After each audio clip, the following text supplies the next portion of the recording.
नमस्कार दोस्तों, आप सभी का एसबीआई सिक्योरिटीज के डेली मॉर्निंग पॉडकास्ट में स्वागत है। पहले देख लेते हैं कल इंडियन मार्केट में क्या हुआ। कल हमने देखा कि इंडियन मार्केट में एक kind of short covering rally आई और कल निफ्टी तकरीबन 215 पॉइंट ऊपर बंद होकर के 21,454 के आसपास बंद हुआ और सेंसेक्स ने तकरीबन 690 पॉइंट की छलांग लगाई, जो कि 1% ऊपर होता है और बंद हुआ 71060 के लेवल पर। फंड फ्लो के लिहाज से फॉरेन इंस्टीट्यूशनल इन्वेस्टर्स की सेलिंग जारी है और कल हमने देखा फॉरेन इंस्टीट्यूशनल इन्वेस्टर ने तकरीबन 6,900 करोड़ का माल ऑफलोड किया, बेचा, और डोमेस्टिक इंस्टीट्यूशनल इन्वेस्टर्स ने मार्केट को सपोर्ट किया और 6,000 करोड़ की तकरीबन बाइंग करी। ओवरऑल अगर फॉरेन इंस्टीट्यूशनल इन्वेस्टर के लिहाज से जो सेलिंग चल रही है उसका बेसिकली मुख्य कारण जो है, जिस तरह से मार्केट में 2-3 दिन से चल रहा है कि जो सेबी है उन्होंने एक मैंडेट दिया है कि जो फॉरेन इंस्टीट्यूशनल इन्वेस्टर होते हैं, अल्टीमेटली वो इन्वेस्टर के पीछे कौन बेनिफिशियल ओनर है, अल्टीमेटली वो पैसा किसका है, उसका डिस्क्लोजर की जो डेडलाइन है वो 1 फरवरी है। और अगर जो ये डिस्क्लोजर नहीं करता है तो उसे अगले 6 महीने में अपनी पोजीशन अनवाइंड करनी होगी। हालांकि 6 महीना लंबा टाइमलाइन है, उसी के चलते एक कहीं ना कहीं स्टॉक मार्केट में हम देख रहे हैं कि फॉरेन इंस्टीट्यूशनल इन्वेस्टर की जिन्हें डिस्क्लोजर नहीं करना है उनकी ओर से सेलिंग जारी है। और ये न्यूज़ कंफर्म भी हुई जब कल रात में एचडीएफसी बैंक ने एक स्टेटमेंट जारी किया कि जो फॉरेन इंस्टीट्यूशनल इन्वेस्टर हैं उनकी बिकवाली की वजह से उनके शेयर प्राइस में प्रेशर आया है और इसका मुख्य कारण यही था कि सेबी का ये जो नया रूल आया है, नया मैंडेट है, उसके चलते एचडीएफसी बैंक में फॉरेन इंस्टीट्यूशनल इन्वेस्टर बिकवाली कर रहे हैं। और उन्होंने ये भी कहा कि इनकी जो दिक्कतें हैं मार्जिन को लेकर के, ये अगले 3 से 6 महीने में ख़त्म हो जाएगी और अगले 4 साल में बैंक अपना जो कारोबार है वो डबल करेगी। तो एचडीएफसी बैंक की तरफ से क्लैरिटी आते हुए और इसके चलते हुए शायद एक स्टॉक संभल जाएगा आज से। अगर कल यूएस मार्केट की बात करते हैं तो कल यूएस मार्केट में कुछ ज़्यादा उठापटक नहीं हुई। कल हमने देखा कि डाउ जोन्स तकरीबन 0.3% ऊपर था, नास्डैक 0.4% और S&P 500 फ्लैट बंद हुआ। वहाँ की कंपनीज के भी नतीजे आ रहे हैं और कल हमने देखा कि वहाँ टेस्ला के नतीजे आए। टेस्ला में कल 5% का करेक्शन आया। टेस्ला कंपनी ने कहा है कि जो व्हीकल उनका जो गाड़ियों का जो वॉल्यूम ग्रोथ है 2024 में शायद अनुमान से कम होगा और उसके चलते 5% लुढ़का टेस्ला कल मार्केट में। IBM टेक्नोलॉजी कंपनी, उन्होंने कल उसमें 8% का उछाल देखा गया, उनके प्रॉफिट अनुमान से बेहतर आए। एट द सेम टाइम कल यूएस मार्केट में काफ़ी सारी टेक कंपनीज का रिकॉर्ड हाई मार्केट कैप हुआ। माइक्रोसॉफ्ट का $3 ट्रिलियन का life time high market cap company ने दर्ज किया है। मेटा जो कि फेसबुक की कंपनी है, उनका मार्केट कैप $1 ट्रिलियन के ऊपर चला गया। एनवीडिया का $1.5 ट्रिलियन के आसपास मार्केट चला गया है और इसका एक ट्रू रीज़न है कि जो आर्टिफिशियल इंटेलिजेंस है उसके रिलेटेड जो भी सेक्टर्स हैं उसमें एक अच्छी खासी उछाल हम देख रहे हैं। अब ज़्यादा समय वेस्ट ना करते हुए हैं देख लेते हैं कि कौन से कंपनीज के कल नतीजे आए और वो हमारे रडार पर होना चाहिए। काफ़ी लंबी लिस्ट है तो मैं एक बहुत ब्रीफली आपको एक्सप्लेन करने की कोशिश करूँगा कि कौन से कंपनी के नतीजे अच्छे आए और उसमें क्या स्टॉक का रिएक्शन हो सकता है प्राइस पॉइंट के व्यू से। डिटेल नोट जो है वो हम SBI सिक्योरिटीज़ के Telegram channel, eight the same time हमारी जो मॉर्निंग अपडेट रिपोर्ट होती है उसमें भी कवर करते हैं। ये रिपोर्ट आपको मिलेगी SBI सिक्योरिटीज़ के वेबसाइट में। अगर आप रिसर्च सेक्शन में जाओगे उसमें आपको ये रिपोर्ट मिल जाएगी। एट द सेम टाइम अगर आप SBI सिक्योरिटीज़ के क्लाइंट हैं तो आप अपने डीलर या एडवाइज़र से कहिए, आपको वो व्हाट्सएप पर भी ये नोट फॉरवर्ड कर देंगे। अब क्विकली एक वन बाय वन एक कंपनी देखते हैं। टाटा स्टील के नतीजे काफ़ी अच्छे नतीजे आए। हमने देखा कि रेवेन्यू 3% घटा है, हालांकि जो ईबिटा है जो कि ऑपरेटिंग प्रॉफिट जिसे कहते हैं 54% बढ़ा है। 6,263 करोड़ का ईबिटा कंपनी ने दर्ज किया है, अनुमान 5500 करोड़ का था। मार्जिन एक्सपेंशन हुई है। प्रॉफिट जो है कंपनी ने दर्ज किया है 522 करोड़ और इसका एक मुख्य कारण ये रहा है कि जो इनका डोमेस्टिक बिजनेस है वहाँ एक काफ़ी अच्छी प्रॉफिटेबिलिटी देखने मिल रही है स्टील कारोबार में। और यूरोप बिजनेस है वहाँ कहीं ना कहीं दिक्कत अभी भी जारी है। मुझे लगता है कि टाटा स्टील अब पॉजिटिवली रिएक्ट करेगा यहाँ से स्टॉक प्राइस के लिहाज से। टेक महिंद्रा के जो नतीजे हैं जैसे एक्सपेक्टेड था कि कहीं ना कहीं जो बड़ी आईटी कंपनीज हैं उनके आसपास ही आए हैं, कोई खास नंबर नहीं आए हैं। रेवेन्यू ऑफ 1.8%, जो इनका ईबिट है वो 54% बढ़ा है, बट हालांकि पिछले साल का एक बहुत लो बेस था उसके चलते ईबिट बढ़ा है। मार्जिन थोड़ा बहुत एक्सपैंड हुआ है। तो मुझे लगता है कि kind of cautious to positive reaction आज हम टेक महिंद्रा में देख सकते हैं। बजाज ऑटो और टीवीएस मोटर के कल दो नतीजे आए ऑटो सेक्टर से। हमने देखा बजाज ऑटो के नतीजे काफ़ी अच्छे आए हैं। रेवेन्यू 30% ऊपर आया है, 12,100 करोड़ के आसपास। ईबिटा जो कि ऑपरेटिंग प्रॉफिट है 37% ऊपर आए हैं, अनुमान से हल्के फुल्के ऊपर आए हैं। मार्जिन एक्सपांड हुआ है 20%। नेट प्रॉफिट 37% बढ़ करके 2,041 करोड़ आया है। और कहीं ना कहीं मार्केट को ये पहले से अनुमान था कि ये क्वार्टर के नतीजे ऑटोमोबाइल कंपनीज के लिए अच्छे आएंगे, और उसी के चलते हमने ऑलरेडी देखा कि Bajaj auto, TVS motor, hero MotoCorp, इसमें पिछले 1.5-2 महीने में एक अच्छी खासी रैली ऑलरेडी आ चुकी थी। तो एक आज बजाज ऑटो में मुझे लगता है कि कहीं ना कहीं मोमेंटम पॉजिटिव रहेगा। बाय ऑन डीप की सलाह रहेगी। डेफिनेटली इनका जो डोमेस्टिक बिजनेस है टू व्हीलर साइड में as well as electric vehicle side, दोनों बिजनेस काफ़ी अच्छे कर रहे हैं। अगर दिक्कत की बात है तो कहीं ना कहीं इंटरनेशनल टेरिटरी में थोड़ी बहुत दिक्कत है, और उसका मुख्य कारण यही है कि जो रेड सी का जो क्राइसिस चल रहा है उसका एक्सपोर्ट का कहीं ना कहीं इम्पैक्ट आएगा, और डॉलर अवेलेबिलिटी का इशू है। ओवरऑल अगर देखें तो बजाज ऑटो के नतीजे अनुमान से बेहतर आए हैं, और मीडियम टू लॉन्ग टर्म के लिहाज से पॉजिटिव रिएक्शन हम इसमें देखेंगे। बाय ऑन डिप की सलाह रहेगी। सिमिलरली अगर टीवीएस मोटर देखेंगे उसमें भी काफ़ी अच्छे नतीजे आए। हमने देखा कि रेवेन्यू 25% ऊपर रहा है, ईबिटा 40% ऊपर, ईबिटा मार्जिन एक्सपैंड हुआ है 114 बेसिस पॉइंट से 11.2% के आसपास आए हैं। प्रॉफिट 68% ऊपर आया है 593 करोड़ के आसपास। स्ट्रीट का अनुमान था तकरीबन 550 करोड़ का, और उससे थोड़ा बेहतर नतीजे आए हैं। जिस तरह से हमने बजाज ऑटो में डिस्कस किया है कि कहीं ना कहीं स्ट्रीट को अनुमान था कि ये नतीजे अच्छे रहेंगे, और टीवीएस मोटर में भी वही हो रहा है कि उनका जो नॉर्मल टू व्हीलर सेगमेंट है, जो पेट्रोल पे चलने वाली गाड़ियां हैं, उसमें भी अच्छा खासा ग्रोथ दिख रहा है। इलेक्ट्रिक व्हीकल पोर्टफोलियो में भी अच्छा खासा ग्रोथ दिख रहा है। इंटरनेशनल टेरिटरी में टू सम एक्सटेंट थोड़ी दिक्कत है। बाय ऑन डीप की सलाह रहेगी। थोड़ा सा वैल्यूएशन ऊंचा है, बाय ऑन डीप रखिए। मार्केट में जब भी कहीं करेक्शन के मौके मिलते हैं तो टीवीएस मोटर भी रडार पर रह सकता है, with an return expectation of 8 to 12% over the period of next 3 to 12 month. Tyre companies के नतीजे भी काफ़ी अच्छे आए हैं। कल बालकृष्ण इंडस्ट्री और सीएट के नतीजे आए। पहले बालकृष्ण डिस्कस कर लेते हैं। रेवेन्यू तकरीबन 5% ऊपर रहा। ईबिटा तकरीबन दुगना हो गया, 270 करोड़ के सामने 540 करोड़। ईबिटा मार्जिन बहुत ज़ोरों से एक्सपैंड हुआ है, जो 12% था उसके सामने 23.8% आया। नेट प्रॉफिट भी ऊपर आया है, और कहीं ना कहीं सीट को टायर कंपनीज के नतीजे में भी पहले से ही भरोसा था कि काफ़ी अच्छे नतीजे आएंगे, और इसके चलते हमने देखा कि स्टॉक प्राइस ऑलरेडी चल चुके हैं। तो इसमें भी मेरी आपसे यही राय रहेगी, टायर कंपनी में बालकृष्णा हो या सीएट हो, बाय ऑन डीप की स्ट्रेटेजी रखें। आज पहले ही ट्रेड ओपन होते ही स्टॉक बाय करने की कोशिश ना करें, क्योंकि डेफिनेटली कहीं ना कहीं जब नतीजे अच्छे आते हैं तो जिन्होंने अपनी एक ट्रेडिंग पोजीशन बिठाई होती है कि रिजल्ट आने के बाद हम प्रॉफिट बुक करेंगे, थोड़ा बहुत प्रेशर में आता है स्टॉक, तो थोड़ा सा नज़रिया यहाँ मीडियम टू लॉन्ग टर्म का रखना होगा।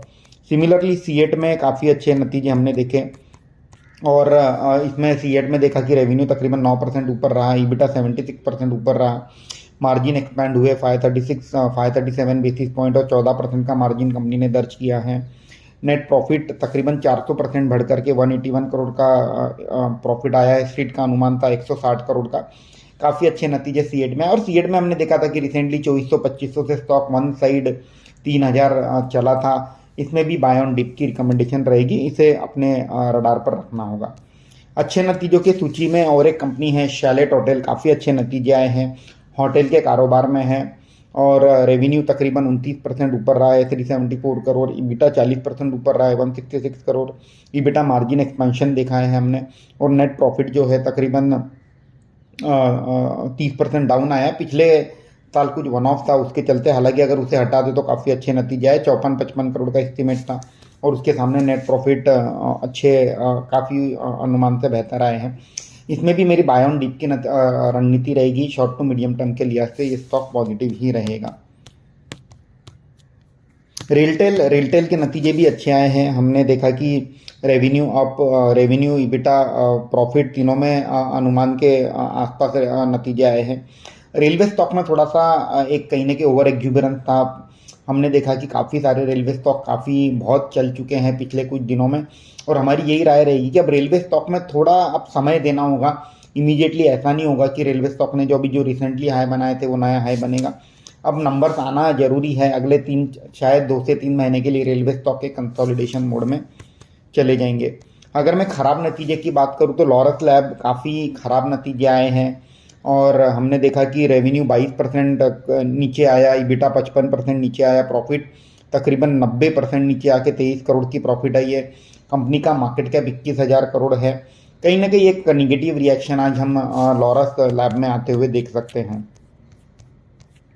अब देख लेते हैं सीमेंट कंपनी सागर सीमेंट। काफ़ी सागर सीमेंट और दालमिया सीमेंट दोनों के नतीजे अच्छे आए हैं। एक चीज़ हमने सीमेंट कंपनी में अगर आपने नोट करी होगी तो सभी सीमेंट कंपनीज को जो रॉ मटेरियल कॉस्ट है, पावर एंड फ्यूल कॉस्ट है, वो जो कम हुए हैं उसका एक बेनिफिट मिला है और सभी सीमेंट कंपनीज में मार्जिन एक्सपेंशन दिख रहा है। और इसी के चलते सीमेंट जो सेक्टर है वो कहीं ना कहीं रडार पर रहेगा मीडियम टू लॉन्ग टर्म के लिहाज से। डिमांड भी काफ़ी अच्छी है, हर किसी का ये बोलना है कि demand environment is very robust. Eight the same time एक मार्जिन एक्सपेंशन का ट्रेंड है। तो हालांकि प्राइसिंग जो है सीमेंट के दाम नहीं बढ़ रहे हैं, तो बेसिकली सीमेंट में जो ट्रिगर है वो है वॉल्यूम ग्रोथ का, और दूसरा कहीं ना कहीं जो रॉ मटेरियल के कॉस्ट कम हुए हैं उसका बेनिफिट सीमेंट कंपनी को मिलेगा।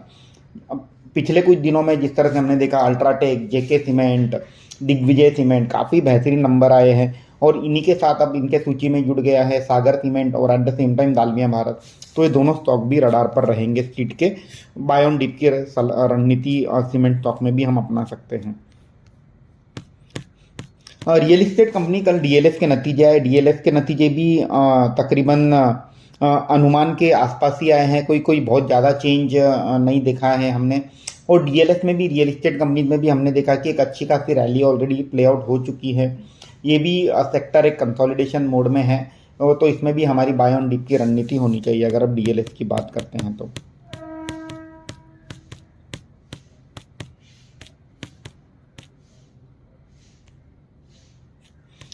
अब देख लेते हैं ऐसे कौन सी कंपनीज है जिनके आज नतीजे आएंगे। उसमें हैं काफ़ी सारे कंपनीज के नतीजे आएंगे। JSW Steel, SBI Life, Cipla, Cholamandalam Investment, Shriram Finance, SBI Card, AU Small Finance Bank, Tata Tech, ACC, Syngene, Manyavar, Cyient, TVS Holding, Asahi India, Equitas Small Finance Bank, IEX, Intellect Design Arena, Elecon, K Fintech, Maharashtra Scooters, Ion Exchange. ये पूरी जो सूची है again हम लोगों ने आपके साथ शेयर करी और मॉर्निंग रिपोर्ट में भी आपको मिल जाएगी। अब देख लेते हैं ऐसे कौन सी न्यूज़ हैं जो हमारे रडार पर होनी चाहिए जिसके चलते एक स्टॉक में रिएक्शन आ सकता है। कोल इंडिया फोकस में रहेगा। बेसिकली 2-3 डेवलपमेंट हुई है कोल इंडिया में। एक है कि इन्होंने भारत हेवी इलेक्ट्रिकल बीएचईएल के साथ एक करार किया है जिसमें ये कोयले से अमोनियम नाइट्रेट बनाने का प्रोजेक्ट ओडिशा में लगाएंगे और 12,000 करोड़ का तकरीबन इसमें इन्वेस्टमेंट होगा।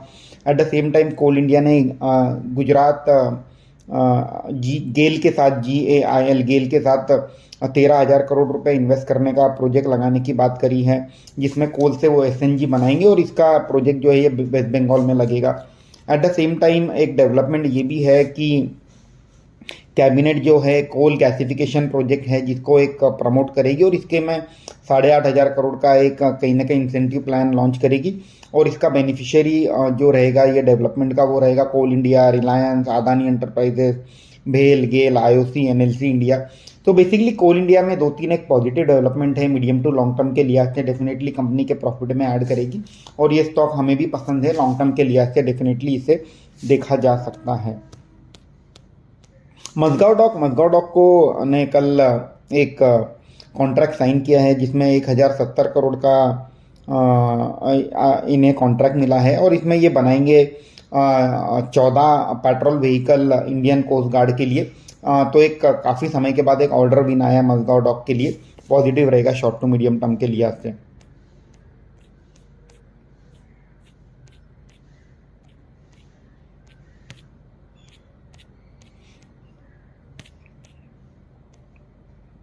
इसके अलावा जो डेवलपमेंट है वो है सोना BLW की। सोना BLW ने एक एग्रीमेंट साइन किया है जो क्लीन मैक्स के साथ जिसमें ये एक कैप्टिव पावर फैसिलिटी लगाएंगे हरियाणा में।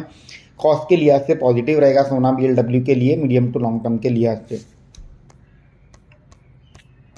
IPO ऑफरिंग तो बेसिकली कल तीसरा आखिरी दिन था कल ईपैक ड्यूरेबल का काफ़ी अच्छा रिस्पांस मिला है। आईपीओ को 16 टाइम्स आईपीओ सब्सक्राइब हुआ है। हमारा हालांकि इसमें रिकमेंडेशन नहीं था अप्लाई करने का, उसके बावजूद एक अच्छा खासा एक रिस्पांस मिला है। देखते हैं कैसी लिस्टिंग होगी। नोवा एग्रीटेक कल दूसरा दिन था, आज तीसरा दिन है।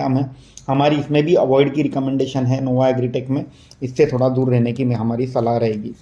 कल हमने देखा ब्लॉक डील के लिहाज से इंस्टीट्यूशन एक्टिविटी में पूनावाला फिनकॉर्प में कई प्रमोटर की बाइंग हुई है, और इसके चलते अगर हम इसके नतीजे देखें तो इसके नतीजे भी काफ़ी अच्छे आए थे। हमें ये शॉर्ट टू मीडियम टर्म के लिहाज से अच्छा लगता है। कल हमने देखा कैंप में एचडीएफसी बैंक ने 10 लाख शेयर बेचे, और उसके सामने फिडेलिटी इन्वेस्टमेंट ट्रस्ट जो है इमर्जिंग मार्केट फंड, उन्होंने पूरे शेयर खरीद लिए हैं। ओवरऑल कैम्स और के फिनटेक जो है ये एक प्रॉक्सी प्ले है म्यूचुअल फंड बिजनेस का, और डेफिनेटली ये बहुत दोनों स्टॉक है, ये कोर पोर्टफोलियो में मीडियम टू लॉन्ग टर्म के लिहाज से होना चाहिए। सिंस अब ये ब्लॉक डील हो चुकी है, मुझे लगता है कि आज कैंप में एक पॉजिटिव रिएक्शन हम आते हुए देख सकते हैं।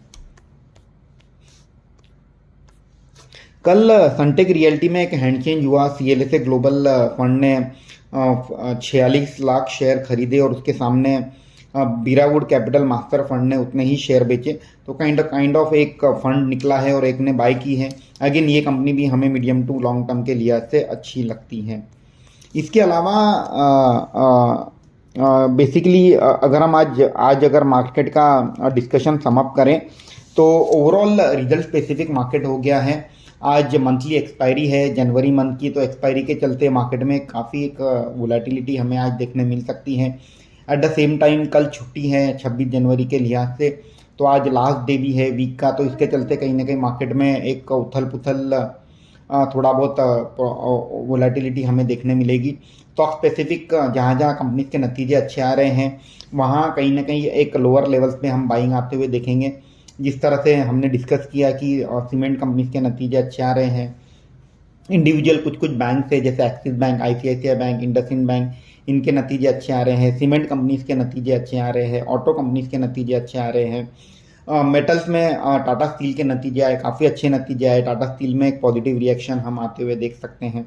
इसके अलावा जो स्टॉक मार्केट फेसिंग बिजनेसेस है जैसे broking companies, asset management companies, wealth management company, ये सब कंपनीज भी एक अच्छा करने की उम्मीद करते हैं। बाय ऑन डीप का मार्केट है, ग्रेजुअली बाय कीजिए, और जहाँ जहाँ प्रॉफिट है प्रॉफिट भी बुक करते रहना चाहिए, क्योंकि अब यहाँ से थोड़ी वोलेटिलिटी बढ़ेगी।